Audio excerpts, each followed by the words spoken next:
नमस्कार, नमस्ते मेरे प्यारे साथियों। आप सभी को इस गैलेक्सी ऑनलाइन क्लास में आपका स्वागत है। तो हमने आज नंबर तीसरा क्लास स्टार्ट कर रहे हैं और चूंकि आपको ऑलरेडी पहला और दूसरा बता चुके हैं और जो क्लास आपकी थी वो हिस्ट्री से रिलेटेड था और वो तीसरा टॉपिक था हिंद चीन। तो हिंद चीन से रिलेटेड हम लोग बात करें तो आज यदि आप इस क्लास को देख लेते हैं तो आई होप कि आपका एग्जाम में जो भी क्वेश्चन आने वाला है आपसे बाहर नहीं जाएगा। तो आप मेरे इस वीडियो के लास्ट तक बने रहें और मुझे उम्मीद है, पूरा विश्वास है कि आपको इससे फायदा पहुंचेगा। ठीक है, तो बच्चे हमने जो भी पहले की क्लास में बता चुके हैं उसमें आपको ये बताया गया था कि हिंद चीन के अंतर्गत जो भी कुछ क्षेत्र आते थे उसमें आपका वियतनाम, कंबोडिया, लाओस ये 3 क्षेत्र आते थे। उसी के संदर्भ में हम ये भी बात आपको बता चुके हैं कि ये जो क्षेत्र हुआ करता था ये आपका दक्षिण पूर्व एशिया में स्थित था। मतलब कि कहने का मतलब है कि एशिया का ये दक्षिण पूर्व हिस्सा जो था वो आपका हिंद चीन वियतनाम कहलाते। तो हिंद चीन के अंतर्गत 3 जो क्षेत्र आते थे, यानी कि वो 3 देश जो आते थे मुख्य रूप से आपका वो ये थे। एक पहला आपका वियतनाम था, फिर लाओस, फिर कंबोडिया, ये 3। तो बच्चे उसी से रिलेटेड आज हम आगे की क्लास स्टार्ट करेंगे। हमारा पहला टॉपिक यही है कि आखिर ये क्षेत्र कहाँ है। तो आपको याद रखना होगा कि ये जो क्षेत्र है वो दक्षिण पूर्व एशिया में स्थित है। देखिए, इस पर चूंकि हिंद चीन पर विशेष रूप से फ्रांस का ही आधिपत्य था। मतलब एक तरह से हम कह सकते हैं कि हिंद चीन के अंतर्गत जो भी क्षेत्र आते थे उन सबों पर फ्रांस का पूरा एक तरह से उसको उपनिवेशक बना के रखा था। ठीक है, यानी कि कॉलोनी। तो बेटा ये फ्रांस इस पर इंटरफेयर कब किया, यानी कि इस पर अधिकार करने का प्रयास ये 19वीं सेंचुरी में किया। ठीक है, और अधिकार कर भी लिए थे। और एक बात मैं आपको और भी बता देना चाहता हूँ, ये केवल हिंद चीन पर जो हिस्सा हुआ करता था, लाओस, कंबोडिया, वियतनाम, इस पर केवल जापान, फ्रांस का हिस्सा नहीं था, अपितु जापान का भी हिस्सा था।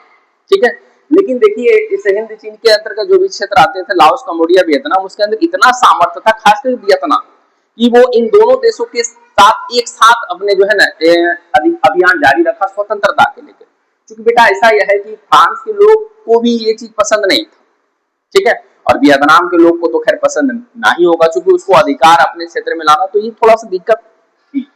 अब देखिए, अब उसी में और हम बात करें कि 1887 की अगर हम बात करें तो फ्रेंच इंडो चाइना की स्थापना होती है। हालांकि देखिए ये तो आपको ये बता दिया कि 1887 में फ्रेंच इंडो चाइना की स्थापना हुई, लेकिन फ्रेंच इंडो चाइना की स्थापना के साथ साथ आपको ये भी जानना होगा कि आखिर इसकी स्थापना किया किसने। तो देखो बेटा, यहाँ से स्पष्ट होता है कि फ्रेंच, अब नहीं लग रहा है कि फ्रेंच यानी कि फ्रांस से बना है।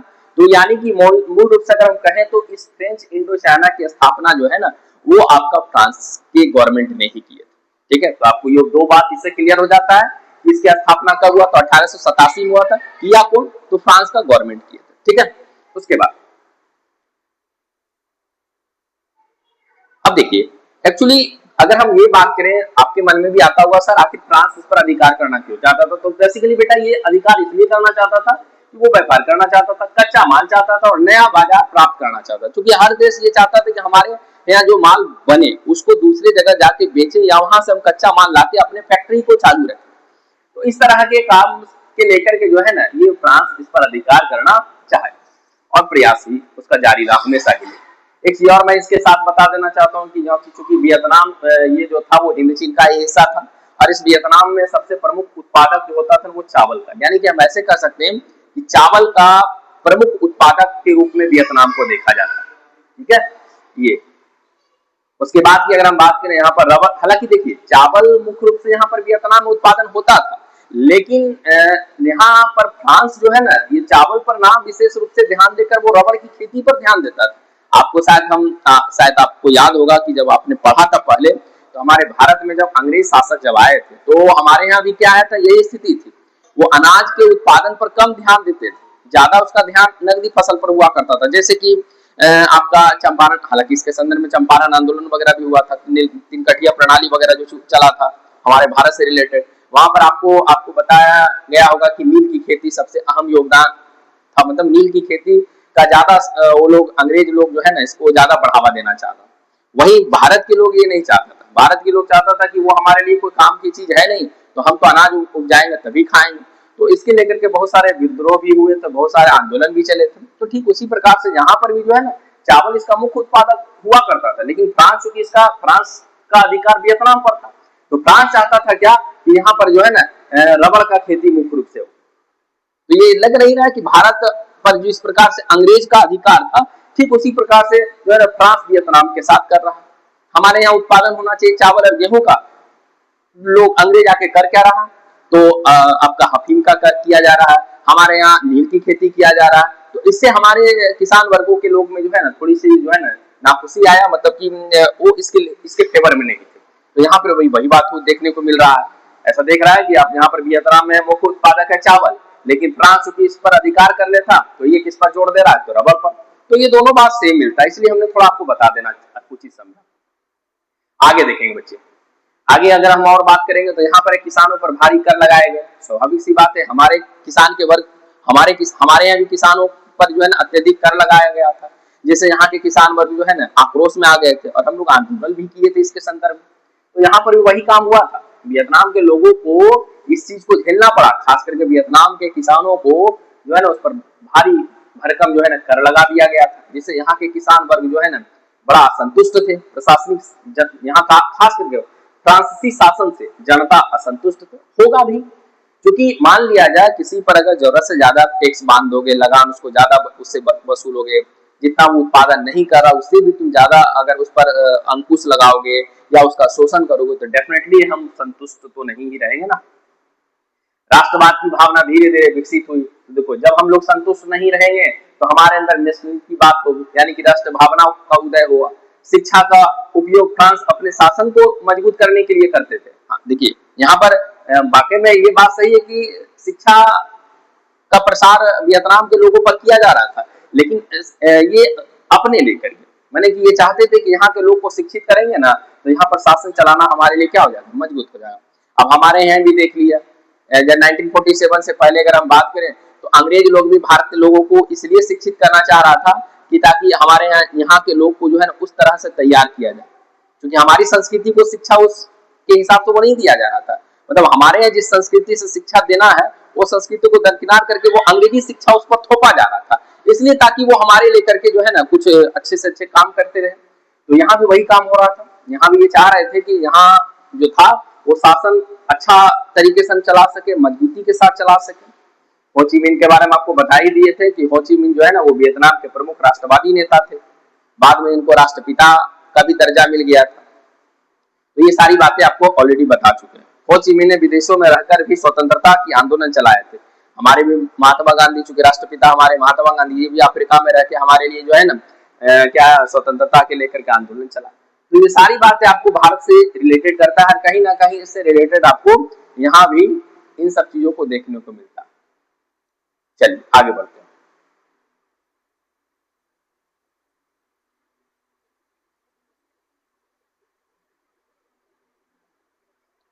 अगला बिंदु है बेटा कि 1930 में इंडो चाइना कम्युनिस्ट पार्टी की स्थापना हुई। अब देखिए ये सबसे बड़ा सवाल उभर कर सामने आता है, वहां पर इससे पहले था फ्रेंच इंडो चाइना, लेकिन यहाँ पर केवल इंडो चाइना कम्युनिस्ट पार्टी की स्थापना हुई। तो इंडो चाइना कम्युनिस्ट पार्टी की स्थापना जो हुई वो 1930 ईस्वी में हुआ था। तो याद रखेंगे इंडो चाइना की स्थापना कब हुआ था, तो इंडो चाइना कम्युनिस्ट पार्टी की स्थापना आपका 1930 ईस्वी में हुआ था। द्वितीय विश्व युद्ध के दौरान जापान ने भी वियतनाम पर कब्जा किया। हालांकि अभी इससे पहले हम आपको बताए भी थे कि वियतनाम के साथ ऐसा हुआ कि इसको केवल एक देश मतलब जूझना नहीं पड़ा था, ये जापान से भी जूझे और ये फ्रांस का तो खैर था ही आधिपत्य में। 1941 में वियतनामी संगठन की स्थापना हुआ और इस संगठन का स्थापना का श्रेय किसे जाता है, तो हो ची मिन साहब को जाता है। ठीक है, हो ची मिन साहब को जाता है। तो याद रखेंगे 1941 में वियतनामी संगठन की स्थापना कब हुआ था बेटा, तो ये 1941 में वियतनामी संगठन की स्थापना होती है। और हम बात करेंगे वियतनामी, फ्रांस और जापान, अभी पहले भी बताए थे कि वियतनाम इनको जो है ना वो फ्रांस और जापान दोनों का विरोध किया। वियतनामी ने फ्रांस और, चूंकि ये जो संगठन था, इस संगठन किसका बना, इसका अगुवाई कौन कर रहा था, हो ची मिन कर रहे थे। हो ची मिन ने वियतनामी का अगुवाई किया। इसने क्या किया कि फ्रांस और जापान दोनों का विरोध किया। 1945 में वियतनाम स्वतंत्रता की घोषणा की गई। यानी कि 1945 में वियतनाम स्वतंत्रता की घोषणा कर दी गई। फ्रांस ने पुनः अपना नियंत्रण स्थापित करने का जो है ना प्रयास किया। ऐसा नहीं है कि 1945 के बाद फिर से जापान एक्टिव नहीं हुआ, फिर से जापान एक्टिव हुआ, लेकिन इस बार शायद इसको सफलता नहीं मिला। उसके बाद की हम बात करें, प्रथम इंडो चाइना युद्ध शुरू हुआ। प्रथम इंडो चाइना युद्ध शुरू हो जाती है। इसी के दौरान 1954 में डीएन वियन फू की लड़ाई में फ्रांस पराजित हो जाता है, क्योंकि ये इसी दौरान एक समझौता भी हुआ था जिसका नाम था जेनेवा समझौता। और डीएन वियन फू की लड़ाई में एक तरफ डीएन वियन फू था तो दूसरी तरफ फ्रांस था, और ये दोनों के बीच जो युद्ध होता है वो 1954 में होता है, और इस युद्ध में जो है ना फ्रांस का पराजय होता है। इस तरह से डीएन वियन फू जो इस लड़ाई को क्या करता है, जीत लेता है। 1954 की अगर हम बात करें तो जेनेवा समझौता होता है। 1954 में जेनेवा समझौता था, इसकी देखरेख करने का जिम्मा भारत को भी सौंपा गया था। हालांकि इसके और 2 कंट्री था, लेकिन मुख्य रूप से उसमें भारत अपना भूमिका निभा रहा था। इसी जेनेवा समझौता का देन है कि पूरे वियतनाम 2 खेमे में बट गया था, एक उत्तरी वियतनाम और एक दक्षिणी वियतनाम। उत्तरी वियतनाम और दक्षिणी वियतनाम। उत्तरी वियतनाम आपका ऊपर मतलब इस तरह से ऐसे इसका नक्शा था, ठीक है, ये आपका था उत्तरी वियतनाम, ये आपका था दक्षिणी वियतनाम। इस वियतनाम पर अमेरिका का प्रभाव था, और यहाँ पर जो है ना ये हो ची मिन द्वारा इसकी अगुवाई किया जा रहा है। बाद में इन दोनों वियतनाम को एक करने का अवसर मिला। कब? जब अमेरिका का पूर्णतः हस्तक्षेप समाप्त कर दिया गया था तब। आगे बात करेंगे। देखो बेटा, जब ये उत्तरी वियतनाम और दक्षिणी वियतनाम अलग किया तो इसका एक लाइन मतलब एक हम कह सकते हैं कि इन दोनों के बीच में एक रेखा निर्धारित हुआ। तो उस रेखा का नाम था 17वीं समांतर रेखा। 17वीं समांतर रेखा का काम क्या था कि इस दोनों माने इस पूरे वियतनाम को 2 भाग में बांटने का। तो हम कह सकते हैं कि 1954 में जेनेवा समझौता का ही देन था कि पूरे वियतनाम 2 हिस्सों में बट गया था, यानी कि उत्तरी वियतनाम और दक्षिणी वियतनाम। इसको बांटने का काम कौन किया था? तो 17वीं समानांतर रेखा। तो 17वीं समानांतर रेखा किन 2 चीजों को बांटता है बेटा? तो ये बांटता है उत्तरी वियतनाम को और दक्षिणी वियतनाम को। ठीक है, चलिए देखिए आपको एक और जानकारी मैं दे देता हूं कि उत्तरी वियतनाम और दक्षिणी वियतनाम से रिलेटेड अगर हम बात करेंगे तो उत्तरी वियतनाम और दक्षिणी वियतनाम की अगर हम बात करें तो ये दोनों की अगर हम बात करें तो मुख्य रूप से इसका एकीकरण करना चाह रहे थे, और ये जिम्मा सौंपा गया था हो ची मिन साहब को। लेकिन चूंकि इस पर अमेरिका का हस्तक्षेप था, तो जब अमेरिका किसी मैटर में हस्तक्षेप करता तो उतना आसानी से उसको जाने नहीं देता। अभी वर्तमान स्थिति भी ऐसा ही कुछ हमको झेलने पड़ रहा है। अभी सभी के घरों में एलपीजी का प्रॉब्लम हो गया, किसी के घर में मतलब कि ईंधन का प्रॉब्लम हो गया, तो आदि प्रॉब्लम से हमें जूझना पड़ रहा है। कारण मेन है अमेरिका। तो उस समय भी अमेरिका का दबदबा था और आज भी ये हमें देखने को मिलता है बेटा। चलिए आगे देखिए। अब देखेंगे उत्तरी वियतनाम का नेतृत्व हो ची मिन किए थे। याद रखेंगे बेटा, उत्तरी वियतनाम का नेतृत्व कौन किए थे? हो ची मिन। दक्षिणी वियतनाम पर किसका समर्थन था? तो अमेरिका का था। उत्तरी वियतनाम हो ची मिन की अगुवाई में, और दक्षिणी वियतनाम का समर्थन किसके समर्थन में मिला हुआ था? दक्षिणी वियतनाम को तो अमेरिका का समर्थन मिला हुआ था। अमेरिका साम्यवाद के प्रसार को रोकना चाहता था। बेटा देखो, अमेरिका जो था वो पूंजीवादी देश था, ध्यान से समझिए। अमेरिका जो था वो पूंजीवादी देश था। तो अमेरिका जब पूंजीवादी देश था तो ये कभी नहीं चाहेगा कि वो साम्यवादी का प्रसार, वो हमेशा ये चाहेगा कि पूंजीवादी सरकार को ही समर्थन करेगा। ठीक है, तो यही काम में वो अपना और एक तरह की ये ईगो भी ले लिया था। अमेरिका जो है इस उत्तरी वियतनाम और दक्षिणी वियतनाम के संदर्भ में अपना एक ईगो ठान लिया था, और अमेरिका ने आधुनिक हथियारों का भी प्रयोग किया। ऐसा हुआ कि वियतनाम युद्ध जो है ना वो एक तरह से युद्ध जो था वो विश्व का प्रमुख युद्ध की श्रेणियों में आ गया था, और इस युद्ध में सबसे अहम योगदान था अमेरिका का। इस युद्ध में सबसे अहम योगदान था अमेरिका का।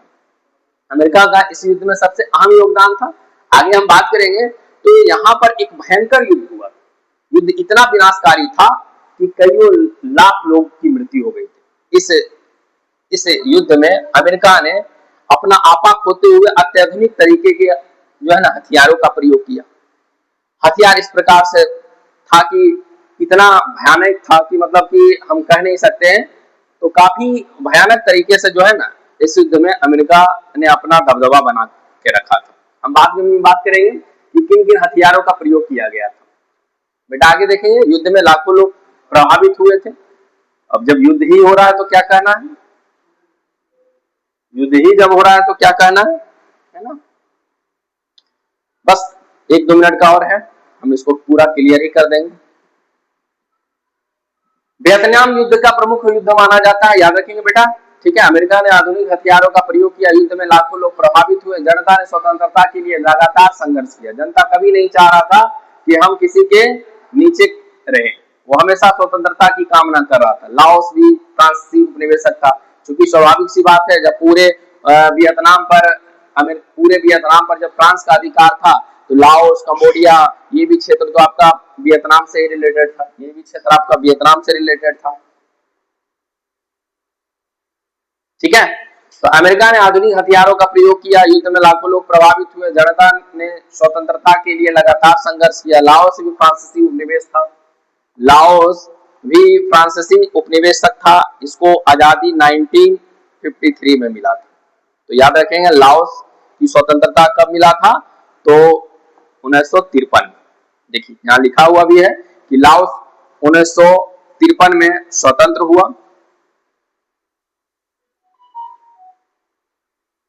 1953 में लाओस स्वतंत्र हुआ। कंबोडिया भी फ्रांस के अधीन था, कंबोडिया क्या था, फ्रांस के अधीन था। यानी कि कंबोडिया, लाओस, ये दोनों जो था ना वो फ्रांस के ही अधीन था, और इन दोनों को स्वतंत्रता एक ही साल मिला था, वो था 1953 में। इस स्वतंत्रता को प्राप्त करने में यहाँ के राजा थे नरोदम सिंहानुक ने भी उसकी अगुवाई में यह आंदोलन चला था। 1953 में कंबोडिया को भी स्वतंत्रता मिला था। अमेरिका को अंततः वियतनाम से अपनी सेना हटानी पड़ी थी, कुछ भी कर लिया, लेकिन फिर भी अमेरिका इस युद्ध में अपना वर्चस्व जारी नहीं रख पाया था। 1975 की अगर हम बात करें तो साइगोन पर उत्तर वियतनाम का कब्जा हो गया। साइगोन जो था वो उत्तर वियतनाम का क्या था, कैपिटल था। अभी इसी साइगोन का नाम पड़ गया है हो ची मिन्ह सिटी, याद रखना बेटा। इस साइगोन का जो नाम है साइगोन, इस साइगोन को आज आधुनिक रूप में हम हो ची मिन्ह सिटी के नाम से जानते हैं। आपको पहले भी बताए थे कि पूरा वियतनाम 2 खेमे में बटा था, उत्तरी वियतनाम और दक्षिणी वियतनाम, ठीक है। तो आप अगर नोट करना चाहते तो कर सकते हैं। साइगोन का भी आधुनिक नाम क्या हो गया, हो ची मिन्ह हो गया। थोड़ा सा 1 मिनट टाइम देते हैं, आप इसको नोट कर लीजिए।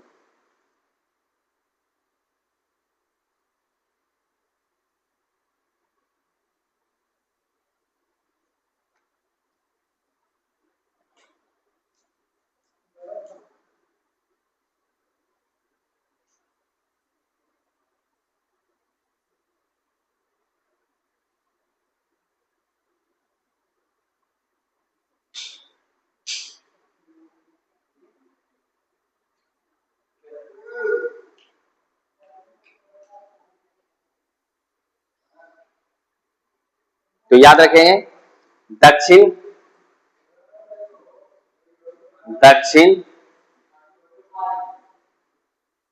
वियतनाम की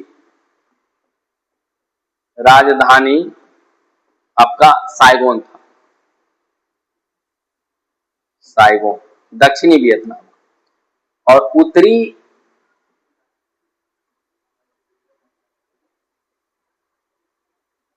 वियतनाम का वो हनोई था, ठीक है। तो ये 2 बातें आपको समझ में आ गई होगी। हालांकि ये बाद में दोनों वियतनाम का एकीकरण हो गया था। तो हमने क्या बताया कि साइगोन जो था, अभी साइगोन का प्राचीन आधुनिक नाम हो गया हो ची मिन्ह सिटी, और ये दक्षिण वियतनाम की राजधानी हुआ करता था, और ये उत्तरी वियतनाम की राजधानी अभी भी हनोई। हालांकि पूरा वियतनाम का राजधानी अभी भी हनोई ही है। उसके बाद वियतनाम का पुनः एकीकरण हो गया बेटा, चूंकि ये 2 हिस्सों में बटा था ना, उत्तरी वियतनाम और दक्षिणी वियतनाम, तो इसका एकीकरण जब तक होगा नहीं तब तक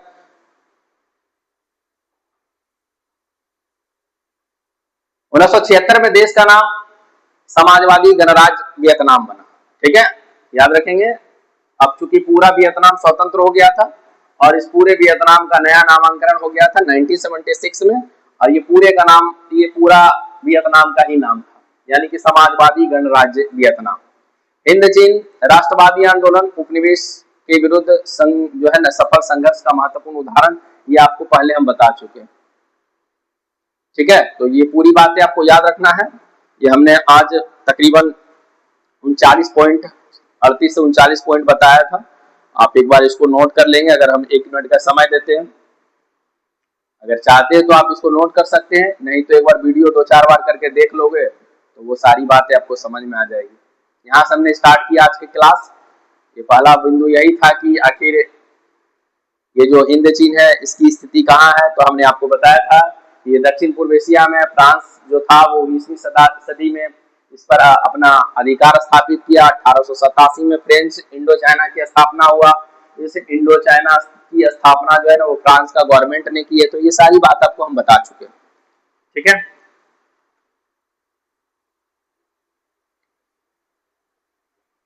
चलिए ठीक है, तो आप इसको नोट कर लीजिएगा और 1-2 बार वीडियो आप देख लीजिएगा।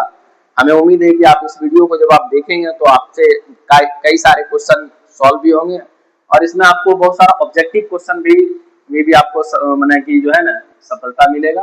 यदि आप इस पूरा वीडियो को देखते हैं तो डेफिनेटली आपको कहीं ना कहीं पूरा ऑब्जेक्टिव में कुछ न कुछ क्वेश्चन आपको देखने को मिलेगा। आप इसी प्रश्न को पढ़ के, इसी टॉपिक को पढ़ के आप सब्जेक्टिव प्रश्न भी तैयार कर सकते हैं। ठीक है, तो आज का क्लास यही हम एंड करते हैं। नमस्कार।